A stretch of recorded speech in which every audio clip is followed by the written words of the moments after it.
Guys, welcome and thank you for tuning into the first ever installment of Outsourced, an initiative of the High School Coaches Roundtable to connect with coaches and professionals from all walks of life to gain valuable insight from outside the high school weight room to be applied inside the high school weight room. I'm very excited. Coach Matt Shadid is a guy that's been a mentor to me and a person I've looked up to for a few years now, and a coach that I think a lot of us young coaches really look up to for what you do at Arkansas State. Coach, I really appreciate you coming on and being our first guest. This is kind of a trial here. I really appreciate you taking the time. This is Christmas weekend, and Coach is down in the Gulf Coast with his family, and he's been willing to meet with us. So, Coach, I really appreciate that. Hey, man, absolutely glad to do it. I'm looking forward to it. Coach, I want to introduce as much as I can about you, but we're going to keep this quick. I'm just going to kind of run down where you've been. And then I'm going to ask you to just introduce a couple of people that have influenced you, give us some names, maybe if it's someone that we might want to reach out to, and things of that nature. So Coach started, he was an intern at LSU, went on to Nova Southeastern down in my neck of the woods. He was a GA. There he mentored or was mentored with the Miami Heat. He moved on to Southern Miss, moved on to Ole Miss, and Coach, now you're at Arkansas State as the Director of Strength and Conditioning and doing phenomenal things there. Coach, as I said, I want to ask you, who are those people? I didn't mention one name and go for him, but I want to hear maybe 5 people that have really influenced you. Maybe some coaches that, or even you have some professors here that some names maybe some coaches aren't familiar with. We would really love to hear who are those coaches that have influenced you. Yeah, I think, first and foremost, I would have to say Dr. Mike Webster. He was kind of my advisor and really my lead on getting into this field. When I was at Southern Miss as an undergrad student, the things that he did for me early in my career were really valuable, really kind of getting me started and helping me get an idea of just how I needed to put my foot in the door, and basically was the sole connector to the internship at LSU, which obviously was a launching pad for me. So he was a huge influence and a huge impact on my life. After that, immediately kind of got into the realm of being around Coach Paul Jackson. He was an assistant at LSU when I was first an intern. But that relationship and connection just kind of grew. Got called on later down the road a little bit to come work for him at Southern Miss, and then followed him to Ole Miss. And he's just been a guy, that it's easy to say that without him, my career would not be where it's at right now. He has been instrumental in mentoring and leading and guiding me and teaching me. And it's just been a rock, really. He's a guy that I can call and talk to about anything, you name it, strength and conditioning, personal related, finances. It's wide open. And so he's been a huge influence, not only on my career, but also on my life. I would say Dr. Jay Garner. He's at Troy now. He's the lead faculty member for the biomechanics program over there. He was actually in charge of the program at Ole Miss. I had started working on the PhD when I was there as an assistant, and he was the guy that kind of really reeled me in and was like, "Hey man, come on, don't be afraid of the classroom. I know you're a weight room guy, but come in here." And it was really kind of exciting because he played baseball in Auburn, and he was a guy that he related really well. He was good at mixing the classroom and the knowledge-based textbook literature and all that stuff to what we were actually doing in the weight room with our guys. And that was a really cool experience. I'd say he had a pretty large impact and influence on me. And there's a ton too that probably indirectly impact me. The last one I would say, though, I think this is probably the most important one. It's probably my father. Just from an intangible standpoint, I mean, he sells pharmaceuticals, so he hasn't influenced me at all in the strength world directly, but at the same time he has, and profoundly. I mean, you talk about a guy who is just the most grateful, kind-hearted, hard-working, straight up and down, tell you the truth type of guy, give you the shirt off his back. He's an awesome example and has been profoundly influential for me and my growth as a young man. And, it's really exciting too, because we've got a little one now. Bear's going to be 10 months here in a few days. And every day, man, I just pray that I can be to him what my father was to me. So he was a big piece of my life. Awesome, Coach. I appreciate that. As we get going, and also I want to congratulate you for one on Bear in an official contest, and also on your bowl victory that was just about a week ago. So had more things on the plate, and Coach is still willing to connect with us. I really appreciate it. We're going to follow through, Coach. What we're going to do here is some of these questions that I ask you, I'm going to try to follow it and progress it as if as how we go through the school day. So the first segment that we'll start is what we call the morning commute, and this is going to be something that I want to hear about, a progression and roadmap for your student athletes. The question is, if you had 8 years with your student athletes, how would you spend those first 4? If I had 8 years, how would I spend the first 4? Yep, so saying from 14 to 22, sure. You get what I'm getting at. And you had your athletes for your 4 years of high school, and you're preparing them for your college program that you're running at Arkansas State. How would you spend those first 4 years? You know, it's funny too, because I was actually just talking about this with some of my staff while we were at the bowl site. We kind of run what we call like a reset block at the beginning of every winter. We've done it for the past 3 years that we've been at Arkansas State. Basically, no matter where you fall on our continuum of training age, if you're walking in the door as a junior college, signee, and it's your first day in the weight room, or if you're a guy that's been with us, we'll have some guys now that are coming back for year 4 to start year 4 of training with us. Everybody goes through the reset block, and it's the basic fundamentals. It's squat, hinge, lunge, push, pull in different planes, flex, extend, rotate, and do those things very, very, very, very, very well. So my first thought would be like, and again, I don't know how it would necessarily fall, because I think you probably got kids that are a little bit more advanced than others, depending on the age group, just like you do in the college setting. But I would think it may be just kind of a longer block, a more extended block of some of that same type work. I would think, a lot of the things that we'd like to spend time on. And again, you've got a better eye on this because you're in those trenches every day. I don't necessarily know. I know what we're looking for when they come in the door, kind of that summer of the beginning of their freshman year. A couple things that I'd like to see. But as far as how we get there, that's the beauty about you guys. You've got those answers. But I would think kind of an extended reset block, really focusing on, we talk about doing the simple things well.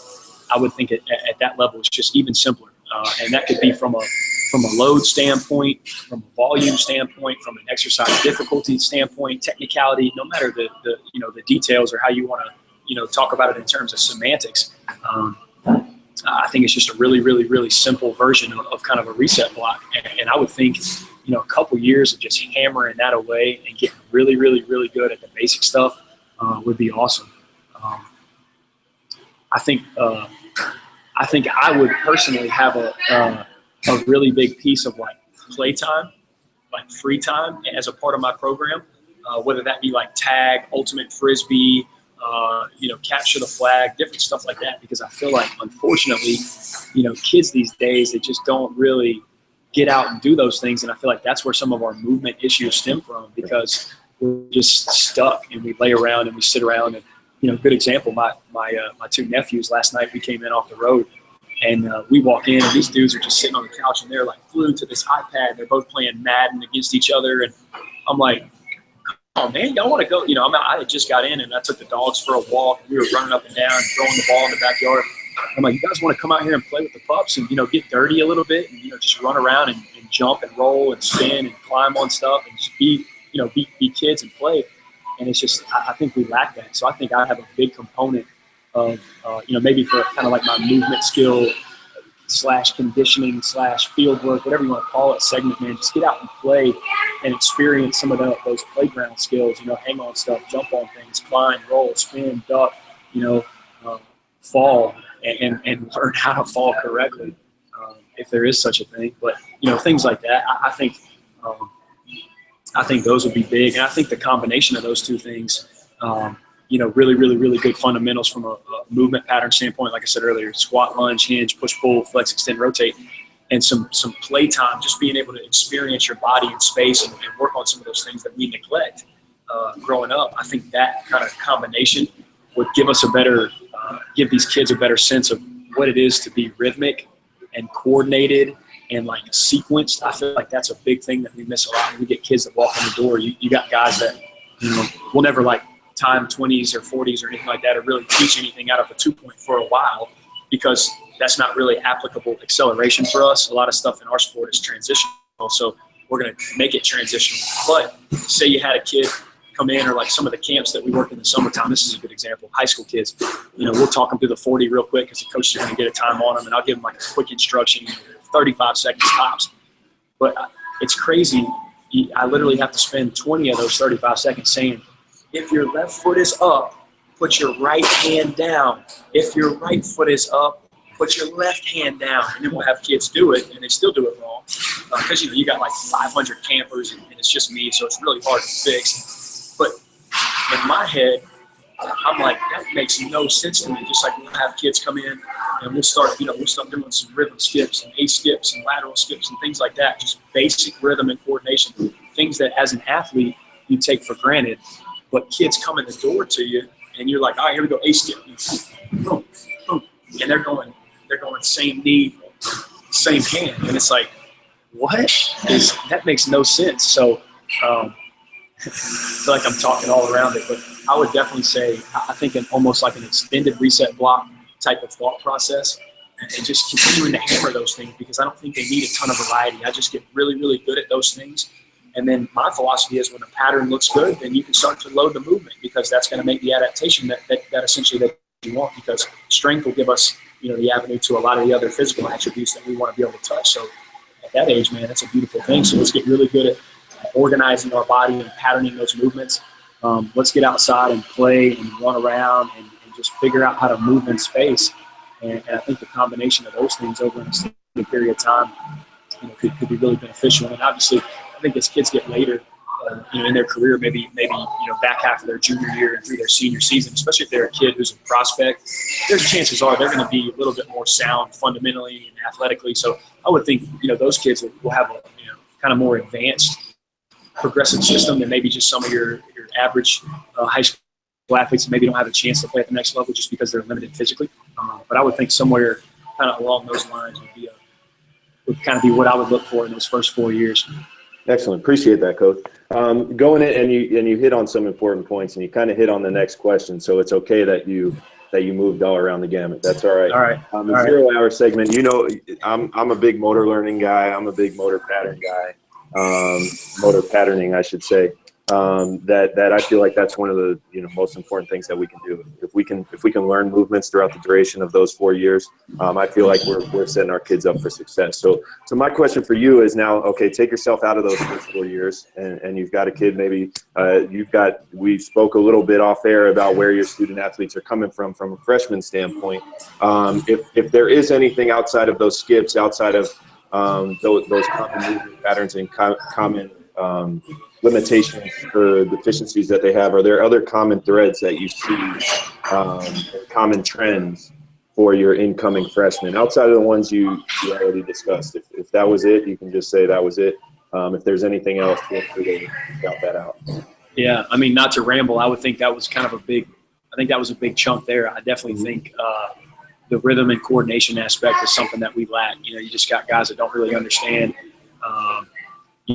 what it means to put certain pieces of their body together as you're coaching through a movement. Now, obviously, we as coaches have to make sure that we're analyzing that stuff the right way and that we're cueing it correctly, and we're not just leaving them in the dark. But kids that just don't necessarily understand how to position their body and use certain pieces, just because, again, maybe with whoever they worked with at the high school level or personal trainers growing up, whatever it may be, they just kind of lack that fundamental awareness of their body. And like I said, I think that's a direct correlation to just kind of the deficit of rhythm and coordination and being able to sequence your body together and how to have some flow and some fluidity. And I think that's something that, you watch kids that do have those things.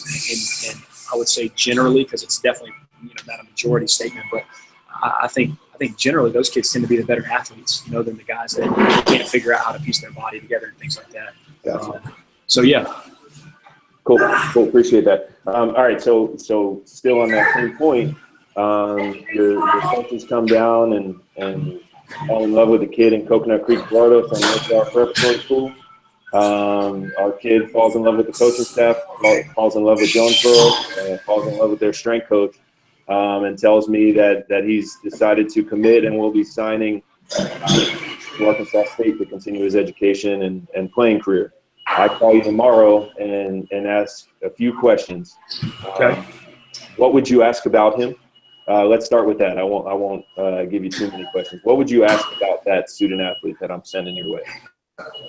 I would ask nothing about his physical weight room capabilities, you name it. I'd have extreme trust in you that the program is being run the right way, and then I'm going to get a kid that is definitely coherent about what's going on as far as how we're going to train and what we're going to ask him to do. And again, I think more now than ever, that's I could, if somebody came from Mansfield Legacy High School and I was talking to Coach Greer, I would know the same thing. I'd be very, very kind of founded in the fact that these guys are going to come with a really good idea of what's going to be going on. I would think the biggest things that I would ask about him would be the intangibles. What's his attitude like on a daily basis? How consistent is he? Is he consistently consistent, or does he, every now and then, does he like to go? Is he a guy that is too cool for everything that we're going to do, or is he a guy that it doesn't matter, I'm going to buy in because I just want to get better? I'd ask questions like that so that I could kind of get a better, I guess, psychological, I call it inner structure. The things that are at the bone, man. I want to figure out what's this kid about from you, because I know I get an honest answer, and that gives us a good idea moving forward about what type of kid we've got coming in, how he's going to need to be coached, and what we're going to be able to do with him. So yeah, it would be a lot about that type of stuff. Cool. And then along those lines, moving forward now, not necessarily what would you ask about that individual, but what would you ask of me or insert coach's name here from down the street. Right. What would you ask of that coach in the next semester, assuming they're not an early enroll kid and they've got one semester of kind of out of season training and preparation for your program, but not on campus, still on campus with us? The only thing I would ask of you would be, we're going to send them a college prep manual. Very simple, yet very detailed. And the only thing I would ask of you is, I feel like sometimes, we give it to those guys and they just think, all right, I'm going to run with it. Either A, of all, I know what I'm doing by myself, or, I'm going to go ask my coach in the weight room and he's going to say, oh, well, I think this is what he means. Let's just do this. Or they may even get it to that guy and he says, well, this doesn't look right, or I'd rather do it like this. Or my only request would be, take this packet and follow it like your life depends on it, because these are the basic things. Again, that program right there, that college prep manual for us is kind of like we talked about earlier for the almost the 4-year high school plan. It's basically an extended reset block. I want to see you get really, really good at a couple things that we're going to practice a lot, and more of it's just patterning than anything, but the way that we load it will be very simple. Set and rep schemes are very simple. Conditioning and field work is very simple, but I want you to execute that stuff consistently, and I want you to do it well, because those are the things that we're going to ask of you as soon as you get in the door. So if you want to give yourself a head start, you need to do that stuff well, as opposed to just, oh, well, I got my guy, he's going to get me through this and he's going to get me ready. Or, I feel like sometimes there's a gap between maybe just like in the lines of communication. I would want you to call me and say, hey, coach, this right here, this little C2, you've got 3-way lunge. What exactly do you want him doing? Instead of just taking a shot at it or guessing. Now we've got a video that shows everything, but maybe the kid forgot it or lost it or doesn't know where it's at, or can't access it online or something like that. Just open the lines of communication and say, hey, if you need something, call me, because I want this stuff to be done right. Outstanding. Appreciate that, Coach. Going on to the first period segment. Some things that I think you and I talk about all the time, and I think what I would argue is the most important part of the position that we serve, and being able to spend a lot of time with young men and women is character development. I know that you can make heavily to it, and building your culture. I think if there's one thing that probably a lot of coaches take from a lot of the information that you're willing to share, is that the culture of the program is very, very impressive at Arkansas State and what you guys are doing. I want to hear a little bit about that culture. And if you could just describe maybe, number one, how it was built to what it is today, and what kind of steps that you took.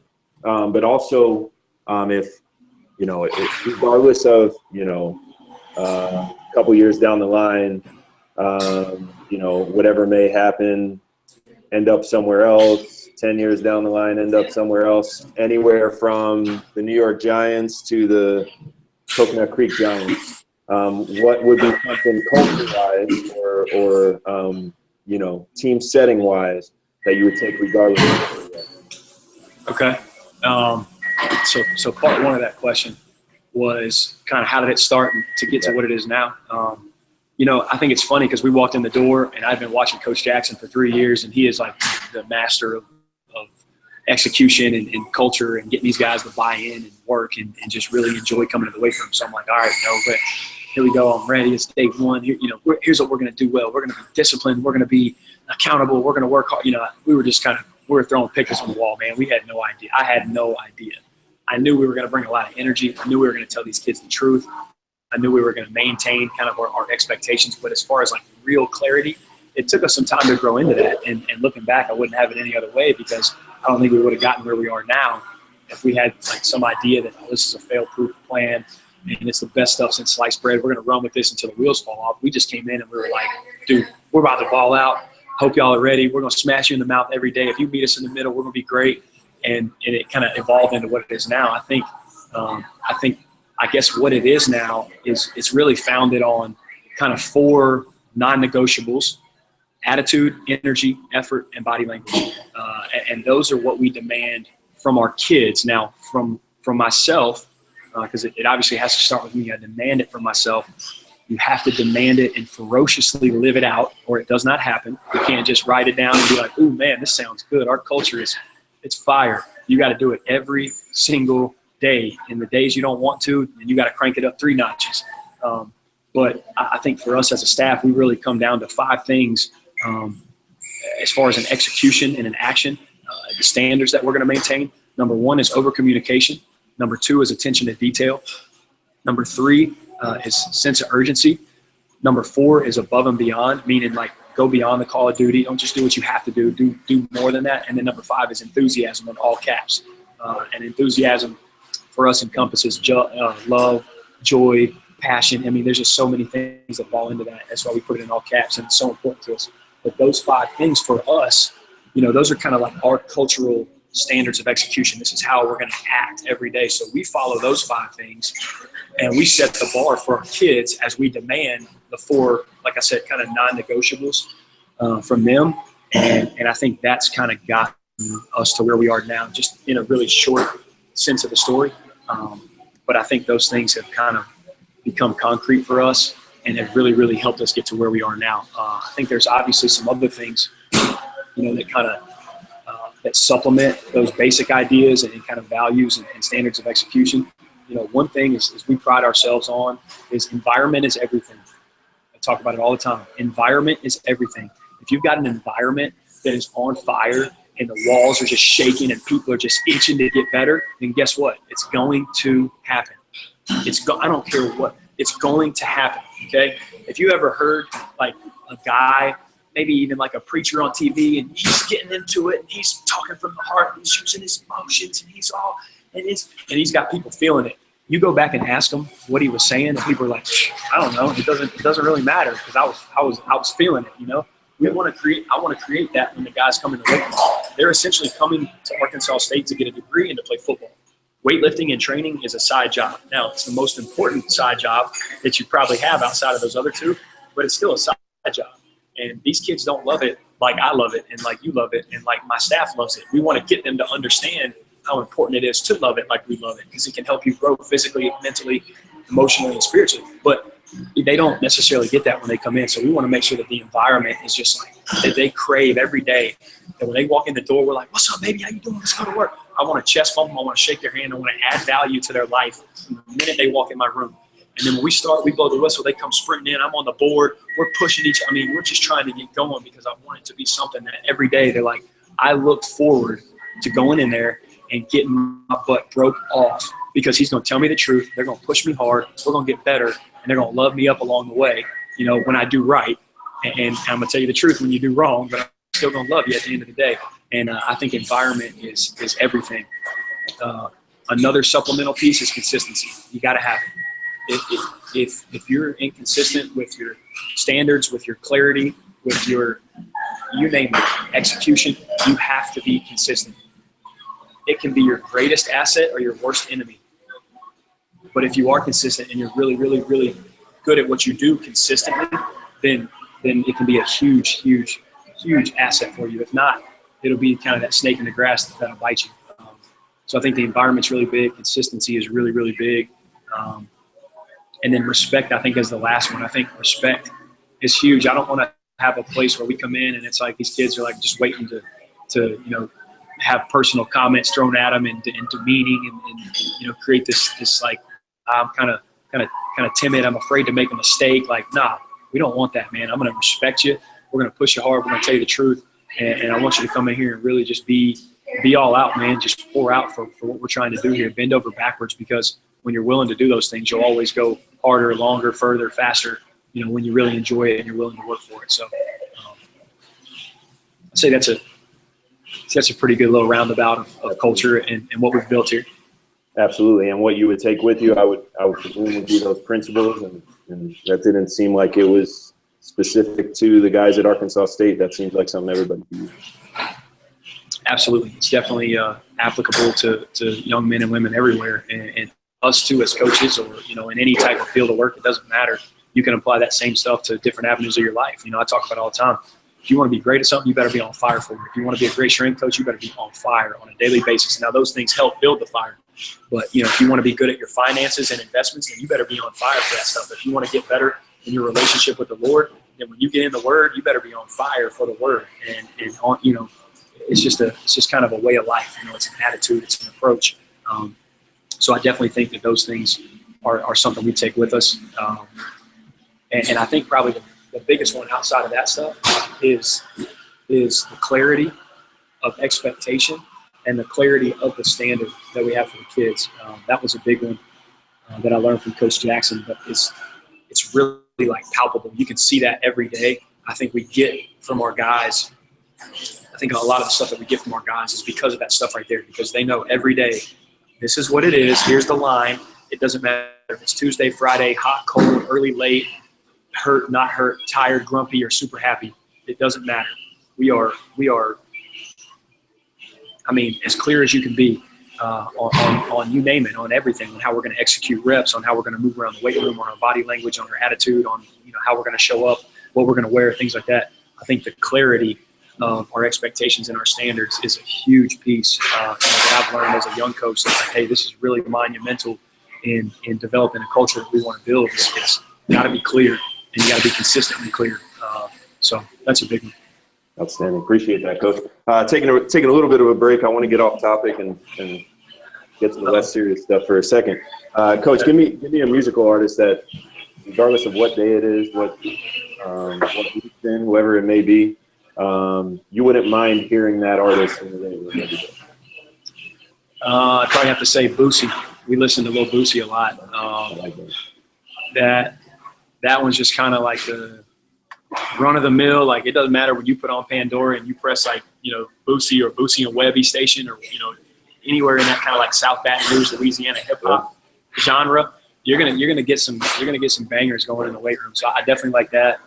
Some of the newer stuff, I don't necessarily like the lyrical content because I just think it's kind of trash. But like Lil Uzi Vert, like, he's got some songs that are like, it's more like hype music,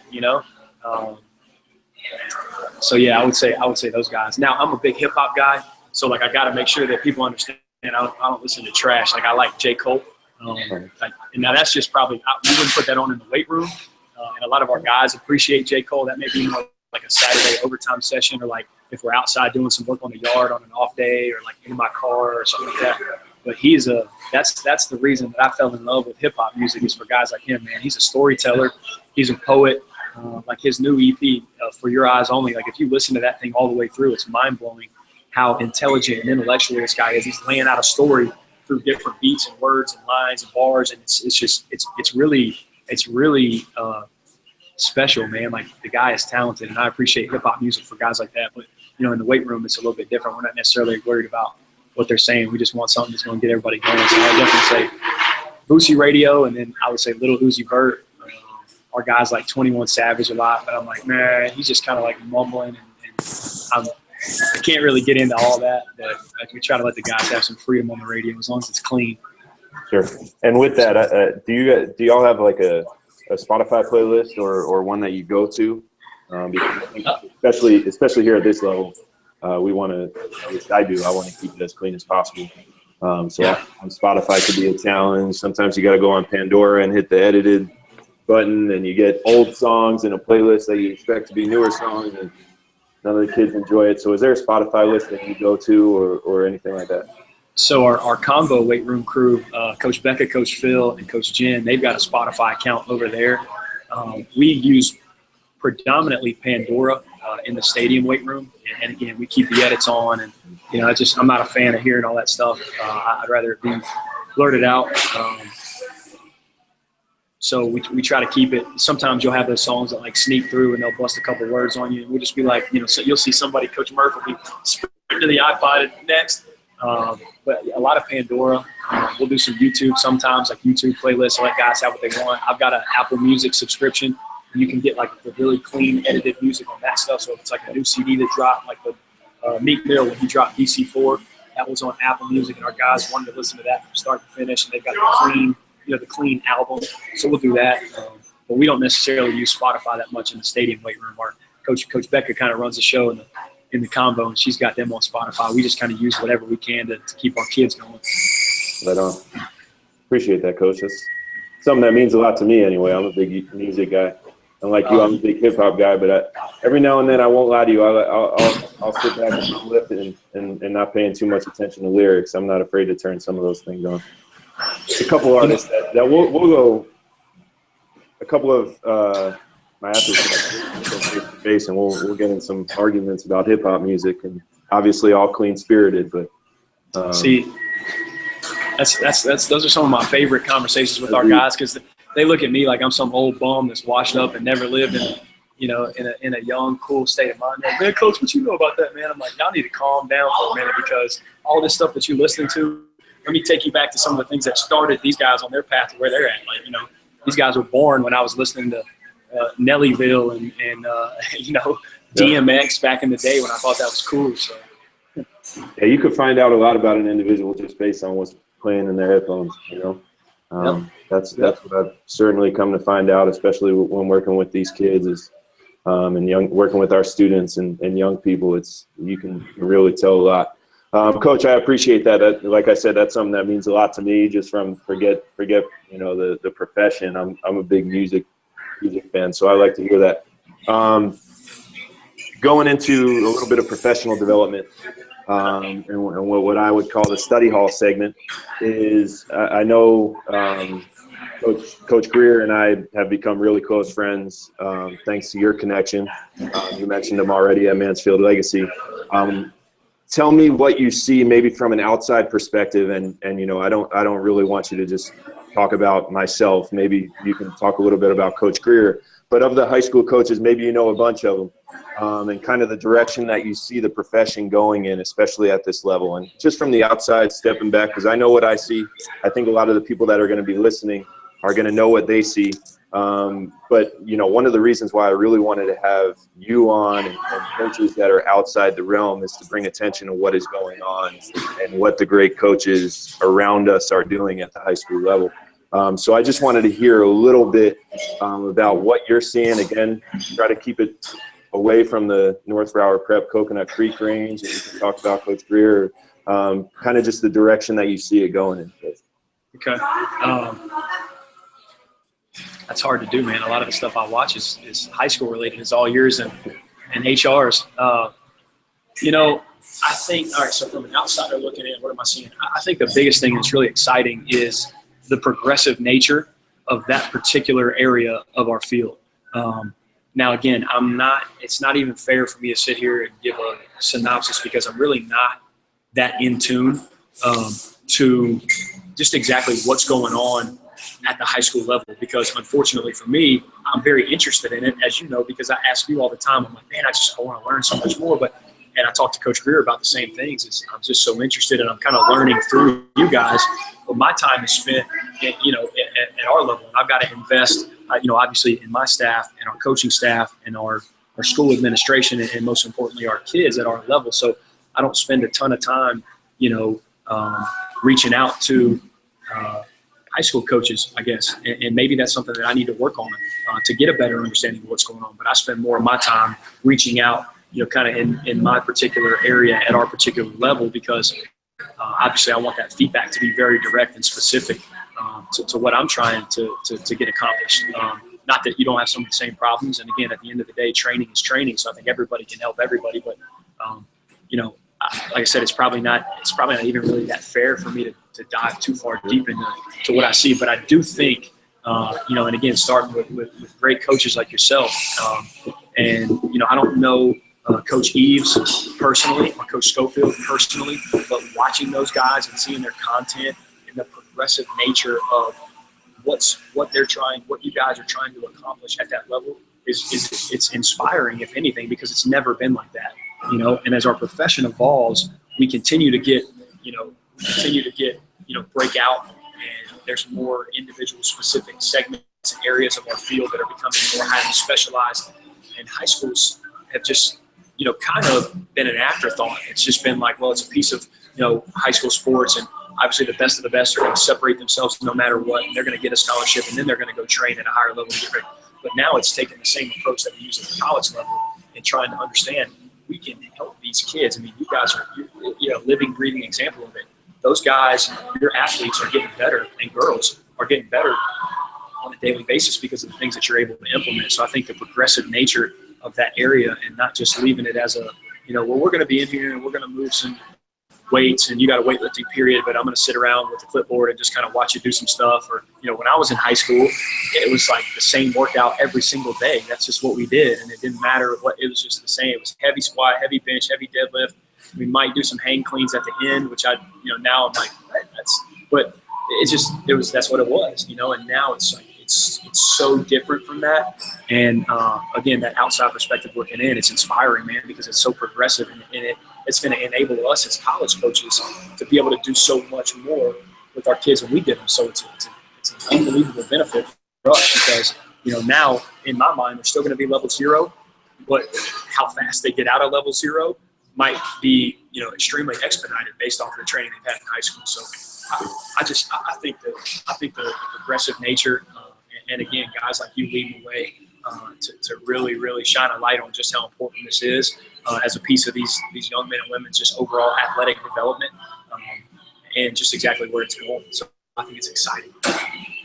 Yes, sir, and I appreciate that. Those are kind words, and I know I can speak on behalf of the coaches that you've mentioned that we all just appreciate what that means to us. I do want to say though, Coach, you talk about committing to developing your staff and yourself. You have had Coach Greer come out of your staff, and that's now a high school coach that we've gained with. I think he's one of the best coaches doing it right now. And it seems like a name that you mentioned, Murph. It seems like every single coach that I speak to has at least heard from Murph in some context. So I do want to give a shout out to some of your staff members, previous and current, that do a phenomenal job with committing and getting to know each other, and it's just really impressive thing. So I do want to say that when you talked about staff development, that was something that kind of stuck out at me. Coach, before we close out, I just want to go an after school rush, kind of a quick hitter. Want to hear a little bit about we're going to get back to your high school match deed for a second. Or maybe earlier. What or when was your first weight room experience? First weight room experience. I was in 7th grade. This was 7th grade football. I want to say we didn't do anything in the summertime, but like the first day of school, we had like an afternoon weightlifting session, and I think all we did that day was seated overhead shoulder press and bicep curls. But I'll never forget our 7th grade football coach, Ed Banks, because I was a tiny guy. I mean, I'm not the biggest dude ever, but I was like tiny. We were doing seated overhead shoulder press, and I'll never forget, I don't remember what was on the bar, probably a 2.5 or something. I don't know what we were doing, but I remember him coming up to me being like, "Hey, form's really good. You're pretty strong for a little guy." And I was like, "Huh." So that, I don't know, I guess that would be like the first one. Now, we always had like stuff at my house, and we did stuff with my dad, but that was like the first like weight room, coach, like, "Hey man, good job." I think that was kind of the spark that got it going right there. When was your first detailed opportunity to learn how to lift? Was it Coach Banks? Was it with your dad? Who maybe spent time and taught you some things rather than just kind of say, get under a bar and get after it? Really detailed would be Melissa Moore when I interned at LSU. And then a couple months into my internship, Coach Hatch, obviously he's the technician of all technicians. But Melissa really one day, this was like the first week I was there, and it's actually not Melissa Moore anymore. It's Melissa Moore Seal, because she's been married for a couple of years, but I continue to forget that. We went in one day, and she's like, all right, let's see what you got. So we started going through, hang clean, below the knee clean, power clean, front squat, back squat, split jerk, snatch, hang snatch, all these different Olympic movements, because that was the large majority of her program was Olympic based. And needless to say, I had the empty barbell in my hands that day for probably like 5.5 hours, because she was just like, nope, do it again. Nope, do it again. Do this. Nope, that's wrong. Do this. Nope, do it again. Nope. I mean, like, I thought I kind of knew what I was talking about. It was like, when I was young and stupid and thought I knew everything, which I definitely don't. And she was just like, like hit me with a stick. And, she's like 5'3". Here's a little Melissa, just like, she was dissecting everything about what I was doing. And I think that's when I really realized, like, wow, there's a very specific way to not only to do these exercises, but to coach them. So that was my first real experience with getting coached up. Awesome. Tell me, what high school coach influenced you the most and why? Brian Moon, my high school basketball coach, because this dude would tell you the wholehearted, total, absolute truth, uncensored, no matter what time of day it was. He would just tell you straight up and down what he thought of you at that given moment, and it was always very accurate, and it was always very authentic. No matter the tone or the language that he used, it was like, boom, this is real, and he's letting you know what's up, and you better swallow it and move on, because it's just, he's going to come back for more. But he was also the guy that, would love you up, man. We'd always go to his house and hang out at the pool. He'd cook out for us. I mean, he knew everything inside and out about me, my girlfriends, the other sports I played, things I was doing in the classroom. He was a great example of what I consider to be real, authentic coaching, man. Tell them the truth, love them up, and push them to want to be better. He was a great example of that. So, yeah, I would definitely say Coach Moon for telling the truth. Is Coach Moon still coaching? He's still coaching. He's in Georgia now, but he's no longer at Spain Park High School, but he's still coaching. Okay. And you're not sure what high school he's at now? I'm not, but now that you say that, I need to find out. That might be my mission today, is to find out. I'm going to get in touch with Brian Moon just because of this podcast. There you go, and let us know and see if maybe we can have some coaches. Who knows? He might be at a school that one of our buddies work at, and you're right. You know the name and say, wait a second. You're definitely right. Cool, appreciate that. What is your greatest memory from high school sports? It could be a sports moment. It could be a moment in the weight room. It could be a practice moment. It could be a locker room moment. What is the memory that? You want like a glory story, or you want like a horror story? Give me both. So, horror story. When I was a junior, we had an assistant baseball coach, and he kind of coached the outfielders. I played center field, and for whatever reason, he used to love picking on me, and it was what it was, man. He was like, Shadid, and we'd be out there like catching balls at the back fence, like working on, like body positioning on the warning track and reaching out for the fence, and sometimes he'd throw some high balls and we'd go up and get them. And then at the end, for whatever reason, we did that like probably twice a week, depending on what our game schedule was.